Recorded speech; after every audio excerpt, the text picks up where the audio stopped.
Cadieux, bonjour. Vous êtes experte en reprise d'entreprise. Pourriez-vous revenir sur les grands enseignements? Voyez-vous des modèles génériques se dégager?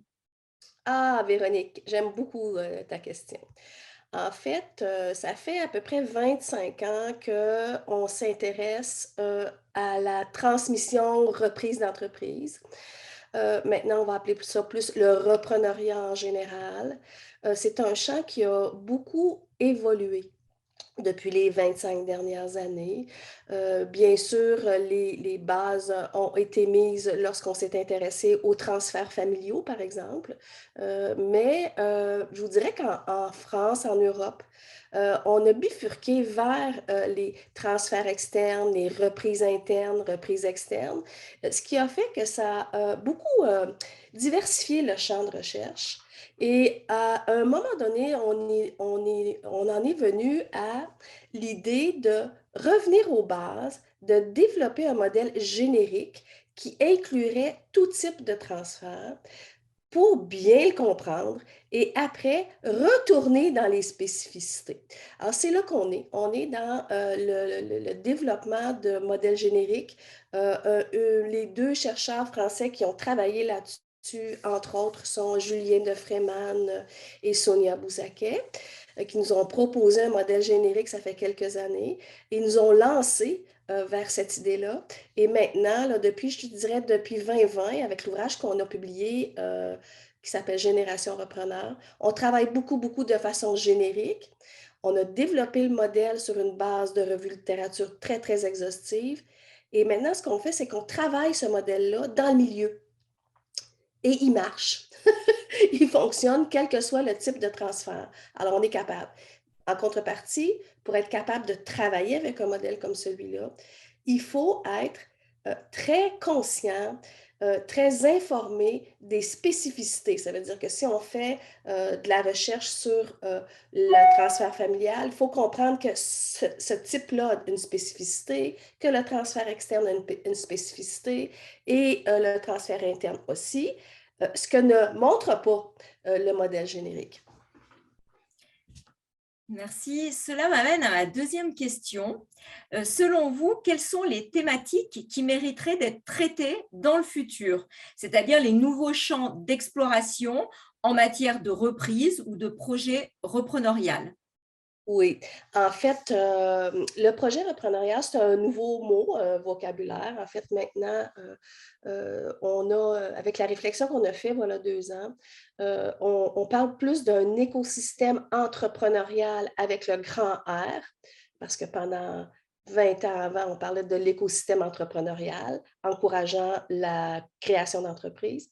Maintenant, en mettant le grand R, c'est on veut réfléchir sur l'écosystème, mais comment, autour d'une entreprise, on encourage la pérennité d'une entreprise par le biais de l'intégration d'un projet repreneurial dans son cycle de vie. Alors là, l'écosystème doit développer un nouveau langage, un nouveau vocabulaire pour sensibiliser les chefs d'entreprise, même déjà à la création, à la logique de pérennité, en autant que l'entreprise soit viable. Alors ça, c'est une nouvelle façon d'aborder la recherche qui pourrait être beaucoup plus globale, c'est-à-dire qu'est-ce qui existe dans l'écosystème qui permet d'encourager le projet repreneurial qu'on va intégrer dans le cycle de vie de l'entreprise. Ça, c'est un. Le deuxième thème qui doit être étudié en profondeur et dont on a, pour lequel on a peu d'informations, peu de recherches, c'est tout ce qui concerne la post-reprise, qui est pour nous la quatrième étape du projet repreneurial. Ça veut dire que dès lors que l'entreprise aura été transmise à un repreneur et que le repreneur est autonome dans sa gestion stratégique aussi, euh, peu de gens s'y intéressent.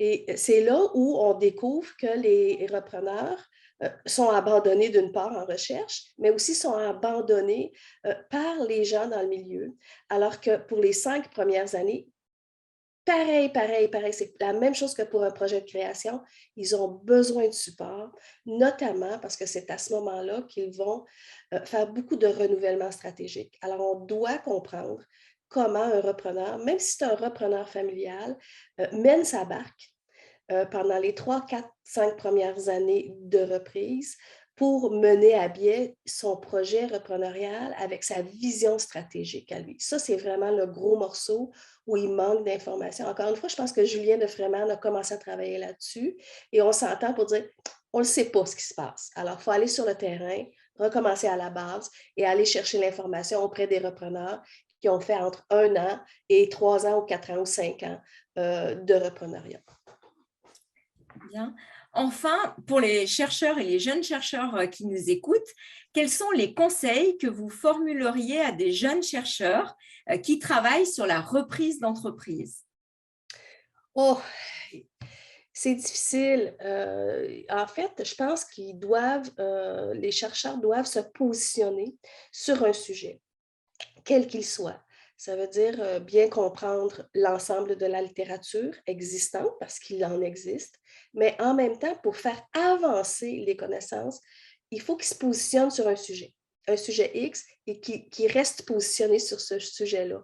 Ça veut dire éviter de s'éparpiller. Ça veut dire que si je veux travailler, par exemple, sur la post-reprise, ben peut-être que pour être bien précis, il faudrait travailler juste sur post-reprise externe, ensuite post-reprise interne, mais vraiment rester sur un sujet précis, bien, bien, bien le comprendre, pelleter moins large, comme je dis, aller plus spécifique, et ça va nous aider. Ça veut dire que dès lors qu'on aura quelqu'un qui aura travaillé, par exemple, encore une fois, sur un projet, étude de cas, post-reprise, 5 cas bien faits par un repreneur externe, un autre chercheur peut partir avec ça, puis aller comparer avec des reprises internes, par exemple, ou des reprises familiales, encore une fois par le biais d'études de cas. Mais pas aller trop vite, aller de façon bien spécifique, avec une bonne revue littérature, pas essayer non plus de refaire ce qui existe, mais bien de construire sur l'existant.